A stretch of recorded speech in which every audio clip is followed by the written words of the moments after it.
From the force shortly after the killing could face the death penalty if found guilty. He also faces 10 other charges. This report from our North America correspondent, Nick Bryant. It started out as a routine call. An African-American reported asleep in his vehicle in the car park of a fast food restaurant in Atlanta, Georgia. Can you step out with me, please? Yes, sir. Rayshard Brooks was asked by police to take a sobriety test. Then he suggested he walk to his sister's home nearby. I can just go home. I have my daughters there right now. My daughter's birthday was yesterday. All right. Hold on, Miss Brooks. Blah, blah, blah, blah, blah, blah, blah, blah, blah. Stop. But after he failed the breath test, the police decided to take him into custody. That's when a fight broke out in which he seized and fired one of the officer's tasers. Stop fighting! Stop fighting! You're gonna get tased! You're gonna get tased! During a brief chase, he pointed the taser at the officer, who responded by fatally shooting him in the back. Tonight, prosecutors revealed shocking new details that Garrett Rolfe, the officer who killed Rayshard Brooks, had kicked him on the floor afterwards, and the other officer, Devin Brosnan, stood on his shoulders. Neither offered any medical help for 2 minutes. In announcing a felony murder charge against Officer Rolfe, Georgia's Attorney General showed a photograph of that kick and stressed Rayshard Brooks did not pose a serious threat that justified the use of lethal force. The demeanor of the officers immediately after the shooting did not reflect any fear or danger of Mr. Brooks, but their actions really reflected other kinds of emotions.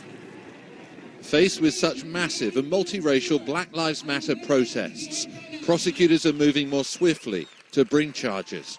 What makes this case so especially alarming is that even at a time of heightened racial tensions, a white police officer thought he could shoot an African-American in the back and then kick him on the ground afterwards. It will increase the already urgent demands for a major overhaul of American policing. Nick Bryant, BBC News, New York. Rayshard Brooks had been speaking about how she felt, hearing details of what happened to her husband. Right, I was very hurt. I didn't imagine being there because I don't know what I would have done if I would have seen that for myself. But I felt everything that he felt just by hearing what he went through. And it hurt.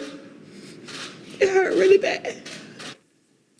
Tamika Miller on her husband's death. You may have picked up on that remark in the press conference from the district attorney that Officer Rolfe's behaviour didn't reflect fear, but other emotions. I asked Richard Rose, president of the Atlanta branch of the National Association for the Advancement of Coloured People, how he interprets that statement.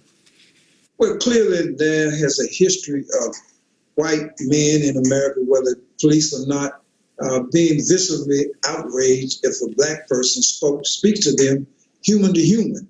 They expect subservience, and, you know, it leads to these kind of horrendous conclusions. How do you evaluate the response to what's happened and what really keeps happening from the president, but also from the mayor of Atlanta? Well, the president, of course, that's another issue. He's always on the wrong side of humanity. But the mayor of Atlanta, I think, has acted appropriately. I mean, I think she understands how deep the culture of police brutality is, and that it must be restructured entirely. Policing in America should be focused on public safety and not necessarily on law enforcement. There's a need for law enforcement, but there are other times when other kinds of skills can come into play. In this particular instance, even if Mr. Brooks had been arrested, the charge wouldn't have been prosecuted because he was not on the roadway. He was on private property in the car. So it was not a police issue in the first place. They would have had to observe him driving on a public street in order to arrest him for driving under the influence. If it had been a white man, they would have called Lyft or Uber or another, or called family to come pick him up. But this is only being recognized because of video cameras, surveillance cameras. In the previous years, there was no witnesses, and if there was a witness, they'd be intimidated not to testify. So this is the matter of modern technology that brings these things where all the world can see them now. Just briefly, the President's executive order, to return to that, it does seem to allow for the collection of data. Also, it's presented as a ban on chokeholds, yet there seems still to be a loophole for police to use chokeholds. And as I understand it, the data is already available. Sure, the data is available. Police leadership knows it. A chokehold really has no business as a technique for subduing a suspect at all. Richard Rose of the NAACP. Do stay with us on BBC News if you can. Much more to come, included this. Distracted, overloaded, stressed out. We take a look at how COVID is affecting our grey matter.